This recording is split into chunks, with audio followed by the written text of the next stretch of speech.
I'm mouthing off a lot in this show because because I've been there and done that and put my body through extreme heat stress so many times. And glad to be here to tell you about it. But I saw a couple articles recently about running in the heat, acclimating to the heat for endurance training, and the articles kind of rubbed me wrong. So, alert runners, I'm sorry, but we have to have a talk about this. I want to start with this actual excerpt from an article on a popular running website, The Complete Runner's Guide to Running and Racing in the Heat by noted coach. Excellent information in here and guidance for how to run and race in the heat. That's not what bothered me. We have all these tips. You're looking at your urine color, what beverages to drink, a heat index chart, and there's even a pace calculation formula where you can determine that if you run 7-minute miles in cool weather, you're going to have to adjust to 7:45 per the conditions on the heat index. We have important symptoms of heat exhaustion, heat stroke, all this good stuff for those interested and insisting on doing endurance races and training in the heat. And I know that's a lot of people because in the summer months, many of the large population centers across the North American continent and elsewhere are pretty warm, even at the optimal parts of the day. I just got back from Phoenix, Arizona, and was amused to land and discover 113-degree temperatures. I could not imagine exercising outdoors. We're going to cover that theme extensively in this show. But I was also amused when I went to bed and texted my wife at 10:10 p.m. I took a screenshot and the temperature was still 96 degrees. So there's basically no good options if you want to go for an endurance exercise in that kind of extreme heat. A lot of people are dealing with high humidity and lower absolute temperatures, but on that heat index chart, which is easy to find on the internet, you can navigate to what the quote feels like temperature is based on humidity as well as actual degrees Fahrenheit or Celsius. Here's the excerpt that really set me off. And this is about a heat acclimation program to help runners get their bodies ready for efforts in hot weather. Quote, the bedrock of the program is a 30-minute run in 100-degree heat, followed by a 104-degree hot tub soak to extend thermal stress without trashing the legs. One key discovery was the author's personal blind spot. Even as his core temperature climbed above 100, he rated his perceived warmth as 3 out of 10 for quite a while. In other words, he didn't realize how hot he really was getting. He claimed to still feel comfortable. A crucial part of heat training is learning to recalibrate your internal thermostat to accurately judge how hot you truly are, because your body might be cooking long before you feel it, end quote. And it's shit like this that compelled Mark Sisson and I to write the book Born to Walk, where we have a thorough investigation of the hype and folly and the unintended consequences of the running boom, and advance the compelling argument that for the vast majority of recreational runners, running is a very bad idea. It can easily compromise your general health, your longevity, increase your overall life stress levels, almost certainly promote overuse injury, according to the widely distributed stats on the regularity of overuse injury among the running population, and certainly not contribute to the reduction of excess body fat, which could be one of the preeminent goals among people who are out there putting in miles. Not only that, it can very possibly drive the accumulation of health-destructive visceral fat. Furthermore, all that energy expenditure toward your weekly mileage goals can inhibit you from doing the workouts that offer by far the best return on investment for human total body functional fitness and longevity. Reference back to the Primal Blueprint Fitness Pyramid, where we have extensive everyday movement. Of course, the centerpiece of that would be walking and other general ways to move the body. We could include formal exercise programs like yoga, Pilates, even foam rolling and things like that count toward your movement objective. But we'll think about walking and comfortably paced aerobic endurance exercise, which many people flunk on that metric when applied to their mileage that they're out there shuffling and huffing and puffing outside of the aerobic zone and into the more stressful glucose burning zones. So, number one, increase all forms of general everyday movement. And then, of course, we have the strength training, regular efforts where you put your body under resistance load, and then brief, explosive, all-out sprints. We also added in Primal Blueprint Fitness the recommendation to play and have unstructured outdoor fun physical activity to bust loose from the confines of modern life. There is no justification or rationale for steady state cardiovascular exercise at medium to difficult heart rates. Whew. However, this seems to be one of the most popular aspects of the mainstream fitness movement, with the other really popular modality being high-intensity interval training, which by and large is conducted in an ill-advised manner in workouts that last too long and are slightly too significantly too stressful for the vast majority of participants. I use the example frequently of a CrossFit workout, which has a great philosophy of building broad-based fitness skills, but generally speaking, and also looking at the extremely high injury rate among regular CrossFit enthusiasts, the workouts are lasting too long with too much stress and conducted too many times over the course of the week by the people who get deep into the CrossFit scene and go there for the wonderful social experience.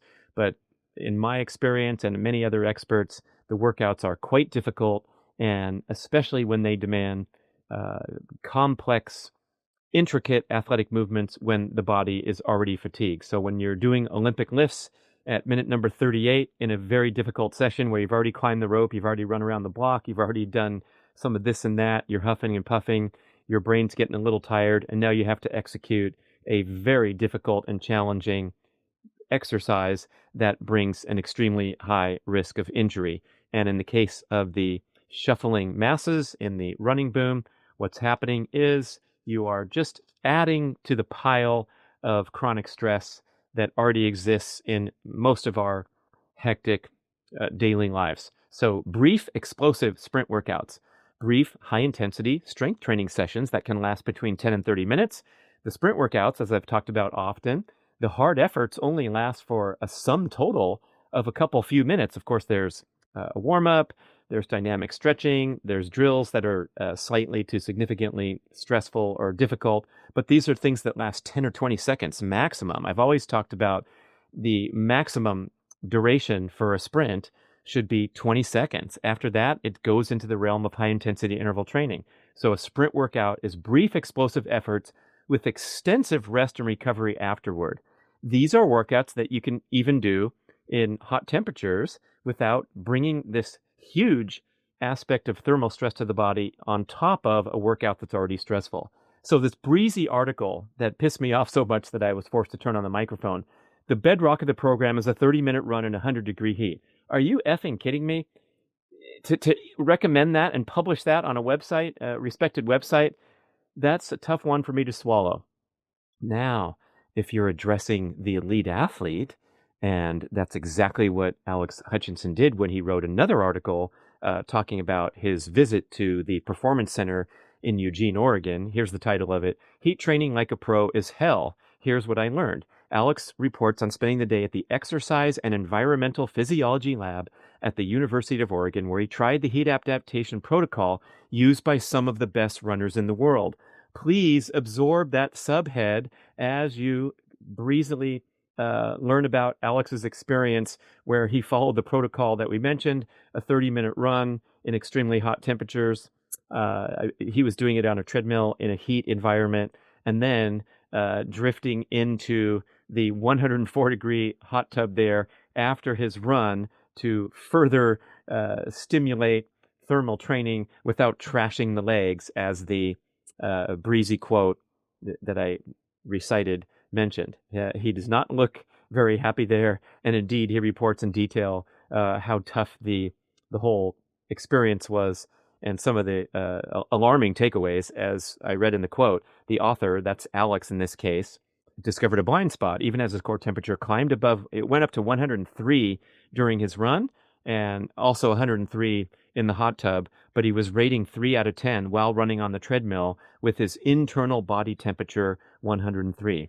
And indeed, I've experienced this too, where there's a bit of a delay where you feel fine and you're still out there going, and then you pay the price severely later. I remember getting heat exhaustion. That's the step below heat stroke, where you have to be hospitalized and your body temperature climbs to dangerous, but heat exhaustion is no fun. And I once got it coaching a youth soccer tournament, amazingly, by the beach in Santa Cruz, California, where they had the all-time record temperature ever measured in Santa Cruz. This is a Northern California beach town. It was 103 degrees on the pier on the ocean on that particular day in, was it about 2012, I believe. And I was out there on the fields for many hours. And then that night I had to lay down. I was down for about 11 hours and putting bags of ice on my chest, on my neck for hours and hours until I was finally able to fall asleep. I just felt horrible the whole next day.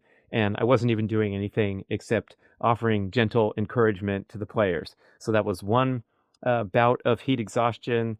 I've had numerous others, especially in my racing days, but also I remember another time where I did 2 really challenging high jump and sprinting workouts in hot temperatures in the summer, over 100 each time.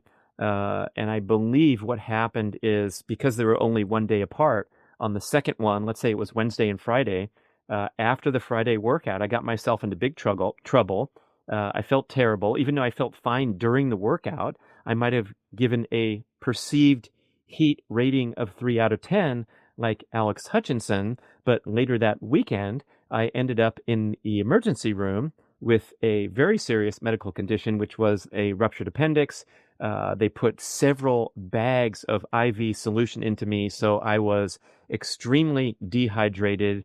I asked the medical experts if that was a contributing factor to one of my organs blowing up and burning out, and they said no, but I have a suspicion that doing those 2 workouts did not help my cause when I presented at the hospital with an organ that needed to be removed from my body. So that delayed effect, where the highly motivated and competitive brain is out there performing, even though you're getting hot, and going up to 103 during the run is about as high as you want to go until you get in big trouble. But Alex, a very, very experienced former elite runner and the preeminent sports science journalist in the world, arguably, with his wonderful series in Outside Magazine and his string of excellent books, boy, if that can fool him, essentially, that's pretty scary for the average person. It's so scary that I would certainly never sign my name or publish an article saying, the bedrock of the program is a 30-minute run in 100-degree Fahrenheit,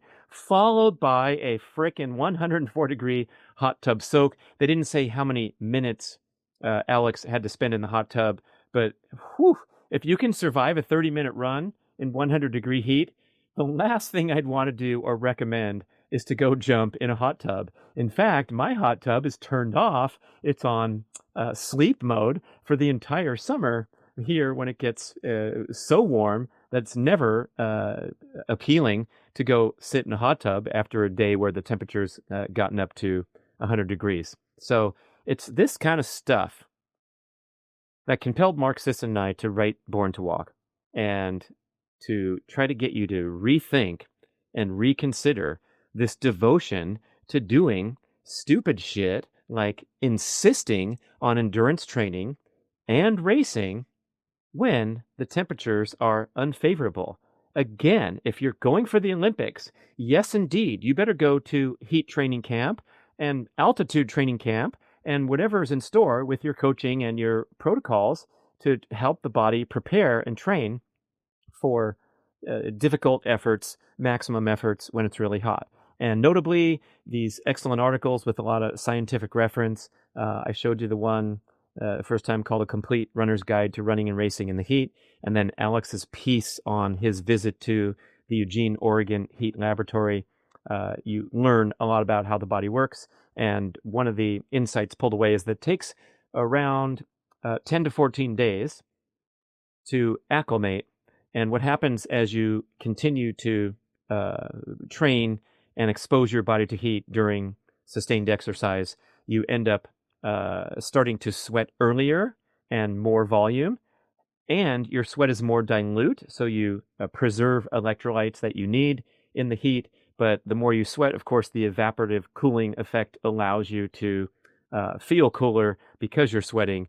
Many people know that one of the signs that you're in real trouble with heat exhaustion heading toward heat stroke is when you stop sweating. So when you stop that evaporative cooling, that means your body is cooking from the inside and you're in big trouble, and you sure better get to cooler temperatures and stop exercising, or you're going to be in the hospital. So you learn to sweat earlier, sweat more voluminously, you sweat in a more dilute manner. What happens there is it increases your plasma volume. So you are basically ready or priming your system to operate in the heat with less stress thanks to the acclimation factor.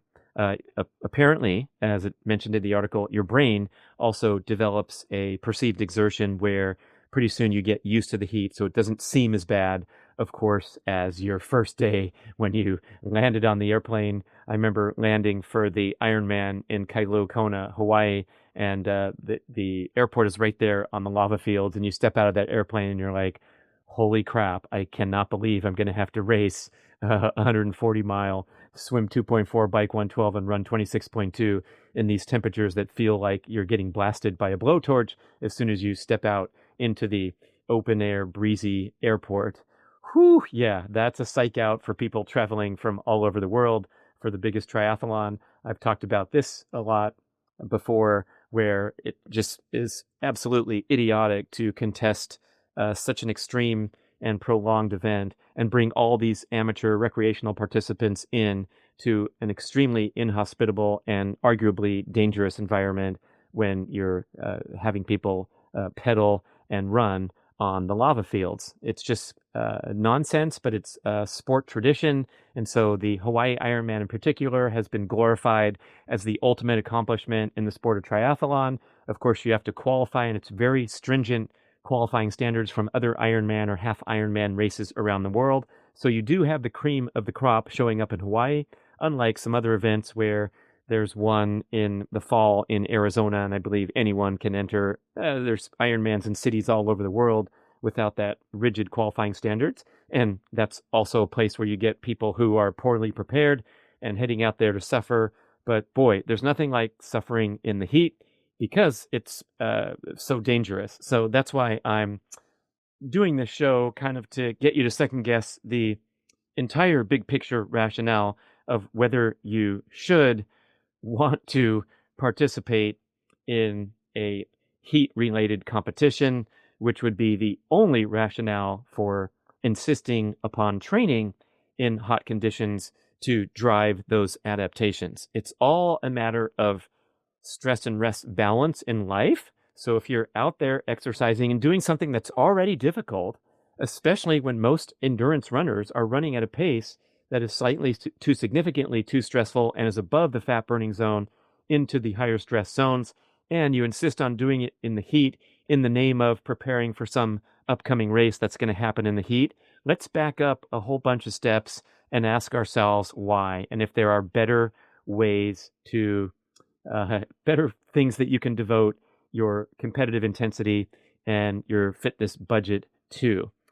I talked about how sprinting is so short in duration that even in hot conditions, it's not going to torch your body like that 30-minute run in 100-degree Fahrenheit followed by the soak in the hot tub.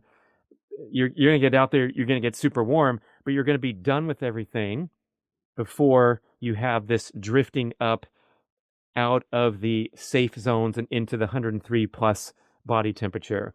I remember last summer in Sacramento, California, was the USA Track and Field Masters National Championships, coinciding with a huge heat wave that was by far the hottest week of the entire year in Sacramento. I felt so bad and apologetic to all the people that have traveled from all over the country to my area of the country. I'm sorry it was so hot for you at the meet, but everyone sucked it up, including the volunteers. I was so impressed. And I competed in the 400 meters final event for the men's 55 to 59 division at 4 p.m. on Thursday, July 17th, I believe it was, which was the hottest day. And it was 109 that day. And 4 p.m. is about the hottest time of the day when you're looking at a typical summer pattern. And I remember doing the high jump at 8:30 a.m. under relatively more pleasant conditions. I went home, I was hanging out in the air conditioning all day, and I was seriously thinking my legs were a little sore and tired from the high jump, and I'm like, why don't I just bail on this thing?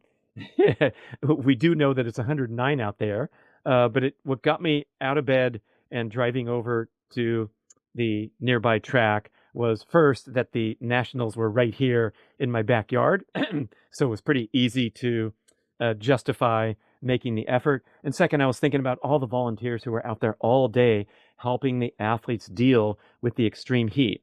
And amazingly enough, the experience wasn't that bad because I was only giving maximum effort for 1 minute. Well, a little over 1 minute. The winner was well under 1 minute, but I think you get my point. Warming up was super easy. You didn't have to do much, and you were already hot and had all the parameters indicating that you were ready to deliver a peak performance effort. The thing we're trying to do when we have cold or rainy temperatures, we really got to work hard to warm up the muscles, the joints, the body. Piece of cake when it's 109 out there.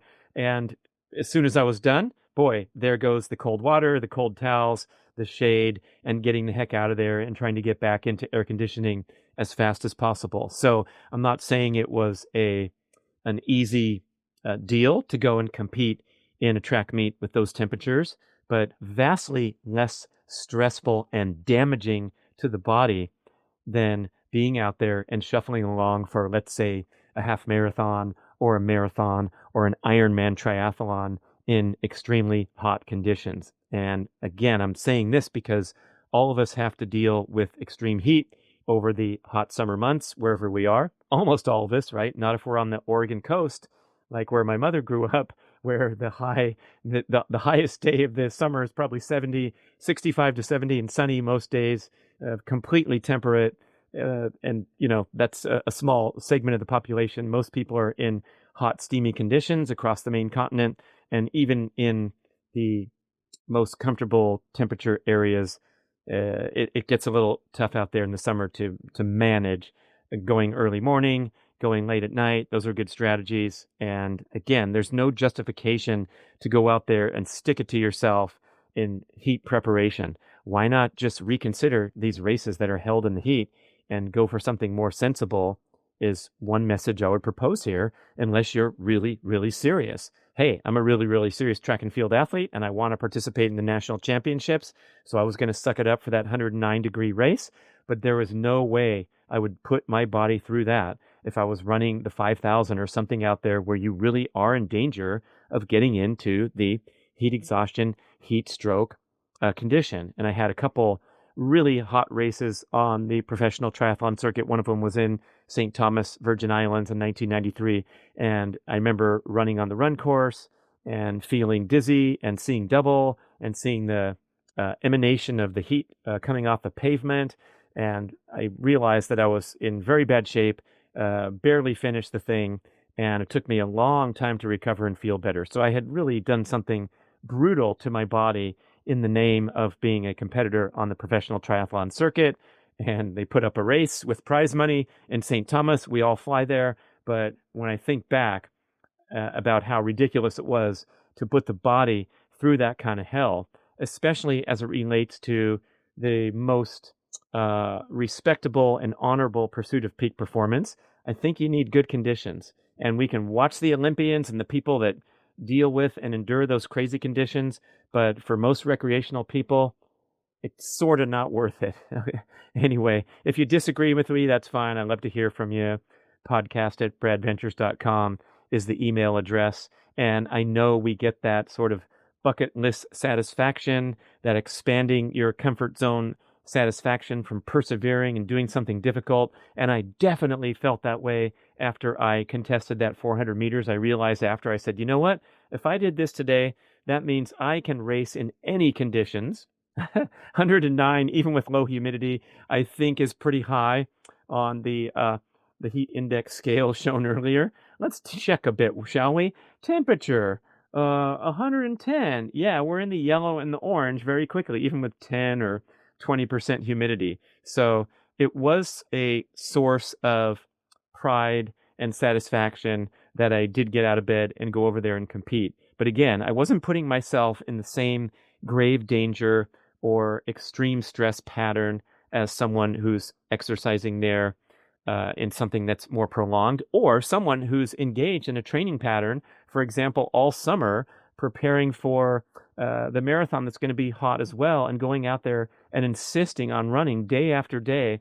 Even in this article, they were talking about, they use the term pick your poison at the beginning, meaning that if you exercise in the morning, it's a less humidity, lower temperature, but higher humidity. And then if you wait till the evening, it's lower humidity, higher temperature. Yeah, whatever. I mean, how about taking those months of the summer when it's really, really bad, and those days when it's really, really bad, and choosing an alternative exercise like pedaling a stationary bike inside an air-conditioned gym. Don't worry, you're not going to lose your badass club membership if you just be sensible and back off. And I'm mouthing off a lot in this show because because I've been there and done that and put my body through extreme heat stress so many times. And glad to be here to tell you about it.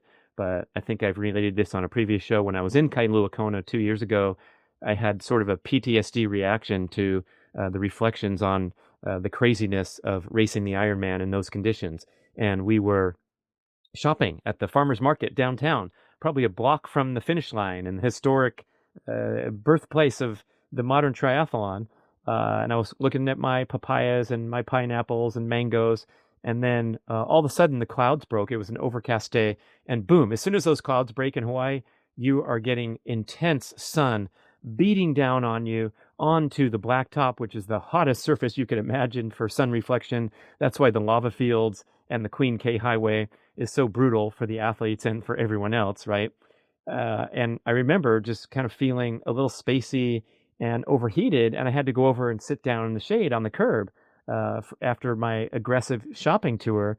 And I sat down in the shade, and I looked at my watch, and I realized this was about the time that we would rack our bikes, put on our shoes, and head out for a frickin' 26.2-mile marathon in the most intense and draining heat you could imagine. And I actually did have a visceral reaction like, oh my gosh, what was I thinking?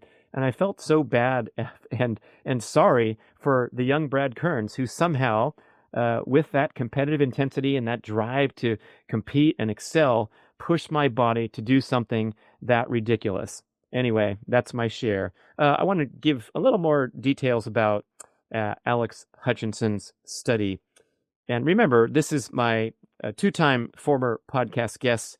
The most recent show we had was it was going to be a friendly debate, and it really turned into a friendly agreement on the potentially contentious topic that we advance in Born to Walk, that running's not a great idea for most people. And Alex said, running is a great endeavor for people who can recover from their workouts. So he says, as long as you're recovering from your workouts, that's great. Thumbs up to running. And I said, absolutely. That's all we're talking about here. Also, Mark and I in the book, is doing it correctly and not trashing yourself and not plunging into becoming one of those statistics of overuse injury, or someone who's struggling with excess body fat because the running is too stressful and you're adding belly fat and stripping down lean muscle tissue, all these reactions to an overly stressful program. So we had a beautiful show, friendly agreement, and realizing that the caveat there is that running's great when you can handle it. So in his study, he ran this 30-minute jog.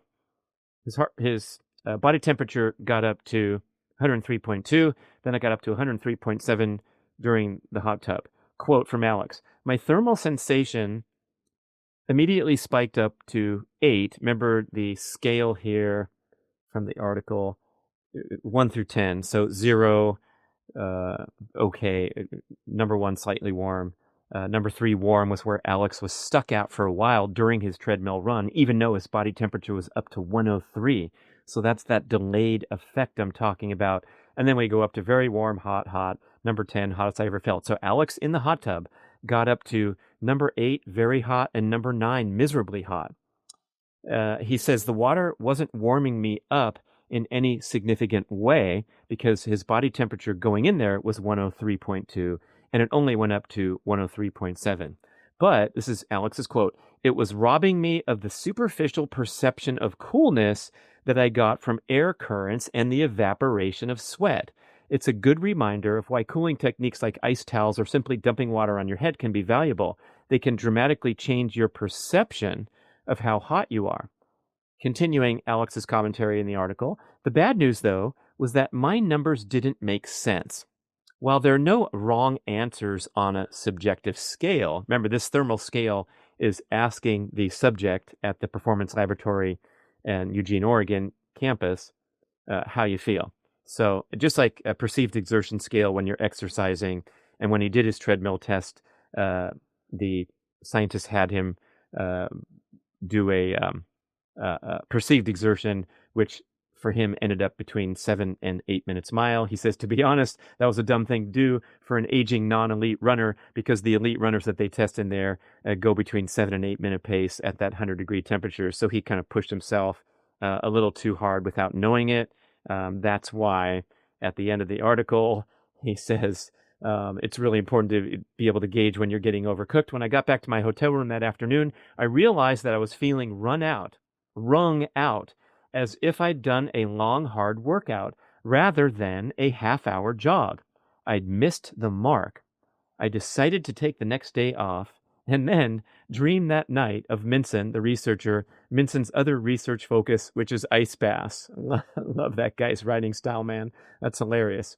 Anyway, back to his quote. There's no wrong answers on the subjective scale, but mine were puzzling. As the test proceeded and my core temperature drifted over 100, I kept claiming that I merely felt 3 out of 10 warm.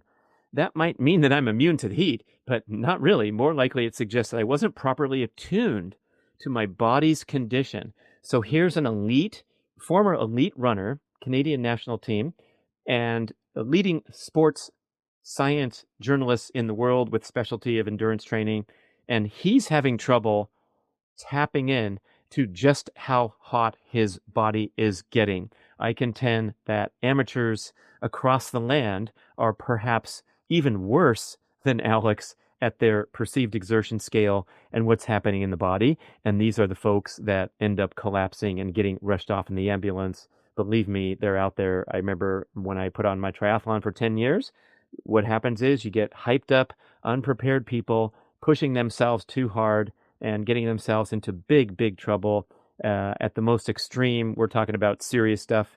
And for general admonition, people are, not doing anything associated with full body functional fitness, health, living a healthy, happy, vibrant lifestyle. They're just torturing their bodies, perhaps as a subconscious need to balance all the comfort and convenience in modern life. And we push this theme pretty hard in, I think it's chapter 7, like asking you, why do you insist on doing endurance training in a manner that prompts you to struggle and suffer? What is it about you and your personality? There's a scientific term coined by researchers from Arizona called the obligate runner. And they actually draw a lot of parallels to the obligate runner and the anorexic. So it's this sense of control, this sense of superiority over one's peers who aren't as disciplined, all the accolades that you get from being a devoted, dedicated runner, and you push yourself into this cycle, this pattern of struggling and suffering for a perceived psychological payoff where you can pat yourself on the back and acknowledge how badass you are, but really putting concerns like health and well-being aside, including mental, not only physiological well-being, but also your mental health and well-being. So I still didn't finish Alex's quote. I kept claiming I was merely 3 out of 10 warm.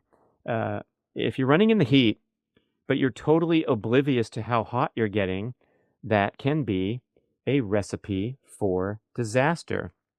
So again, I want to emphasize, I don't want to trash, for example, these interesting articles or the great research they're doing at the Performance Lab at University of Oregon to help their elite athletes better prepare for important competitions. But for the most of us who are doing this supposedly for fun, health, balancing life, promoting longevity, all that great stuff, exercising in the heat for prolonged periods, maybe we can figure out some alternatives. Get in there and push the weights around or do some sprint sessions where, again, you're only going hard for 10 to 20 seconds. You can go out there and do a proper sprint workout in 100-degree temperatures and live to tell about it afterward because you'll be indoors pretty soon. Okay. So again, for the highly adapted athlete, endurance running can be a wonderful competitive outlet. I don't want to trash the movement in general, but mainly these are the folks that were watching on the Olympics or watching on YouTube. The elite high school athletes are fascinating how fast they're getting these days, but very highly trained people. For example, my former podcast guest, Shelby Houlihan, the American record holder at 1,500 meters, she pushes her body, her peers and her, they push their body to the limits of human endurance. They obtain great satisfaction from racing at the elite level and setting an example, an inspirational example for all runners behind them. They're generally very strong, vibrant, and healthy, and they're adapting very well to their training load, and they're engaging in practices that help balance stress and rest in life, in many cases, in a superior manner to the average recreational enthusiast that's trying to emulate what they do. Remember how many times I've mentioned in the book and on the podcast that Eliud Kipchoge, the greatest marathon runner of all times, two-time Olympic gold medalist, the guy who broke 2 hours in the special event, 1:59 for the marathon, is 4:34 pace per mile, so an absolute running machine.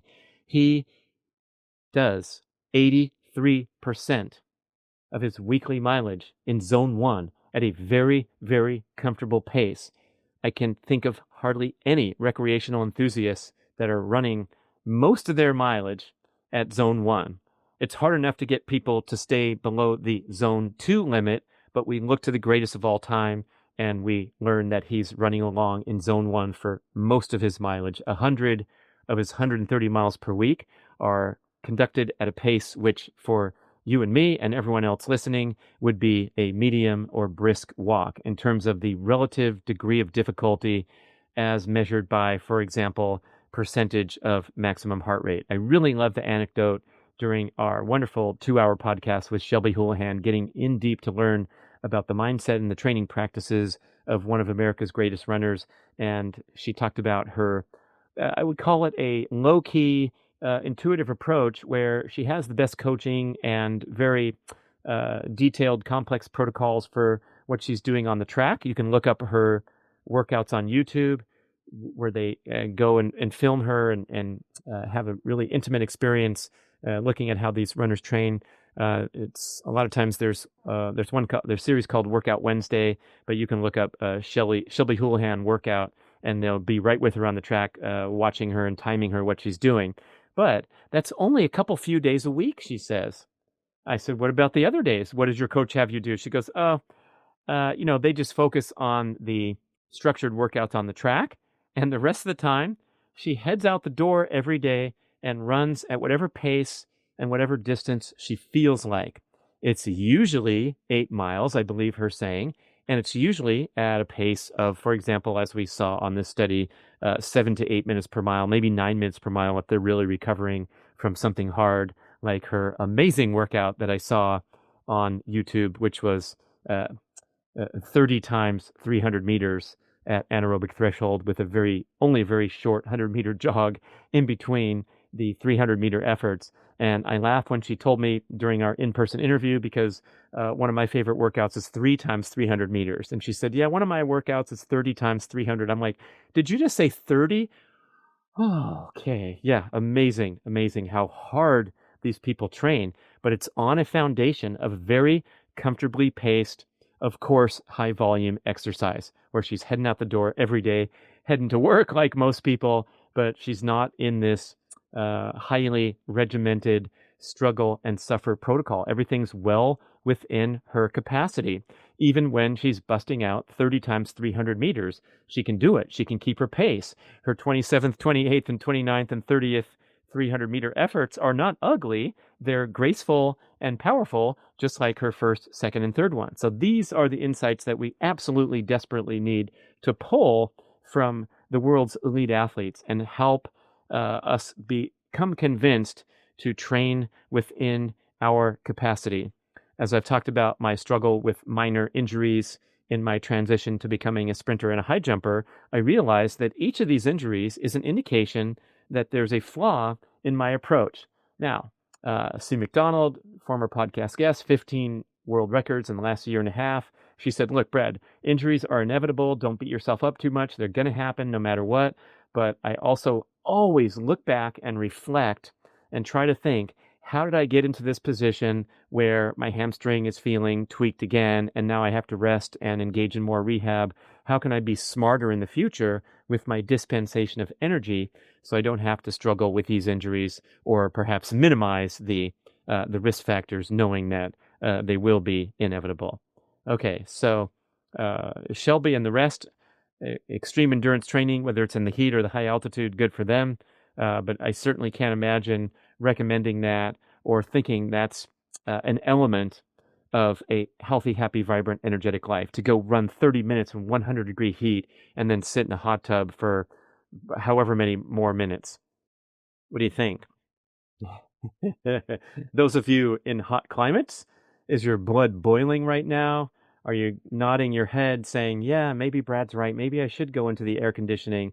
I think, again, we have that cultural programming and that bravado and that macho mentality convincing us that we should head out there and acclimate to the heat and deal with it and give ourselves more pats on the back and more brownie points and check marks because we finished these workouts in extreme heat. But I'm love to convey this point that there's a better way and a different way to approach your endurance athletics and your overall athletic goals, which is to always keep in mind the stress impact of the workouts. I love how Jay Feldman says that hormesis, that popular theory in biohacking and alternative health, that the brief natural stressors prompt a fitness response or a health response. So, for example, fasting is a hormetic stressor. The ketogenic diet is a hormetic stressor. Cold plunging, hot sauna, all these things are so-called hormetic stressors and intended to bring a net positive benefit. But in his wonderful two-part article on jfeldmanwellness.com, he makes a convincing case that we also have to reflect on the effects of stress in a cumulative manner. So if you were to, let's say, cold plunge 3 times a day for 5 minutes in 39-degree water, like mine is right now, that's why I only go once a day and not every day anymore.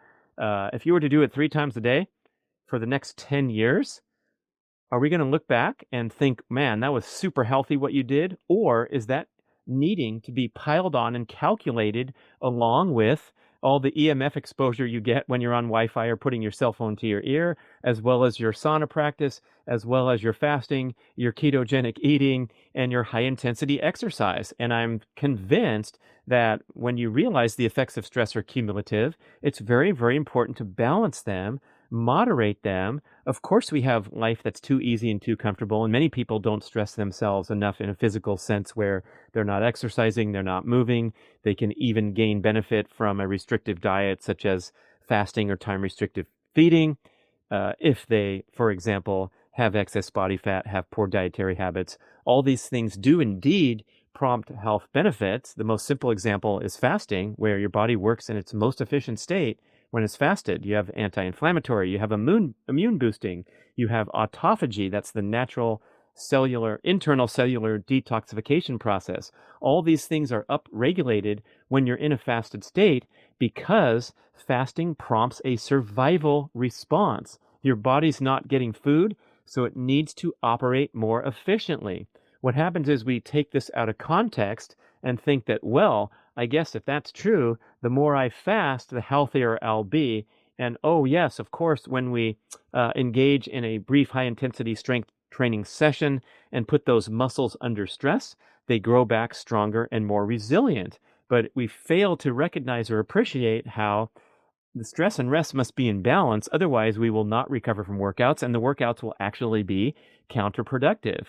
There's a concept that's well known to sprinters where if you sprint, do a sprint workout in a fatigued state, such as with sore, stiff muscles or whatever's causing you to feel less than snappy when you're going through your warm-ups, if you insist on performing the workout in a fatigued state, you are literally training your body to run slower, because the central nervous system, the one that fires the muscles and helps you go fast and powerful, it's because it's fatigued, it's protecting you by running slower. So if you get slower times in the workout on this day because you feel a little tired and sluggish, you are training your body to run those slower times, and you indeed would be better off with a day of rest and coming back when you feel strong, powerful, and snappy. That is the sprinter's mentality that I am now trying to embody as hard as I can, and to aggressively reject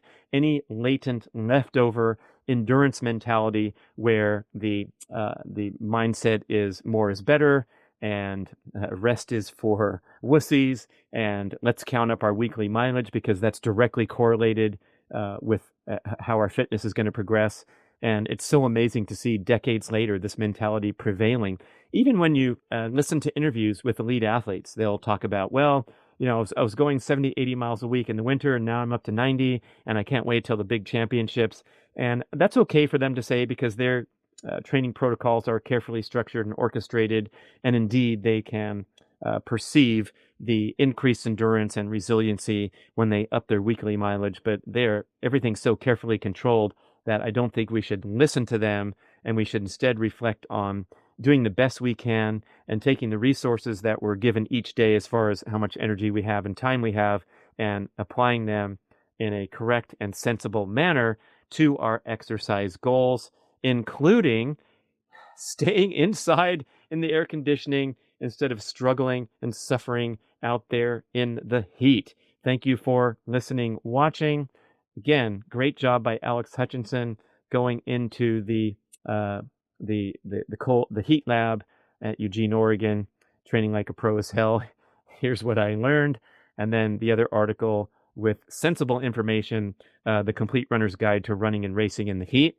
But if I had a chance to add, number 7 to the list, it would be like, hey, why don't you skip those races and come back into the competitive arena in the fall and the winter? Thanks for listening, watching. Podcast at bradventures.com. Let me know what you think.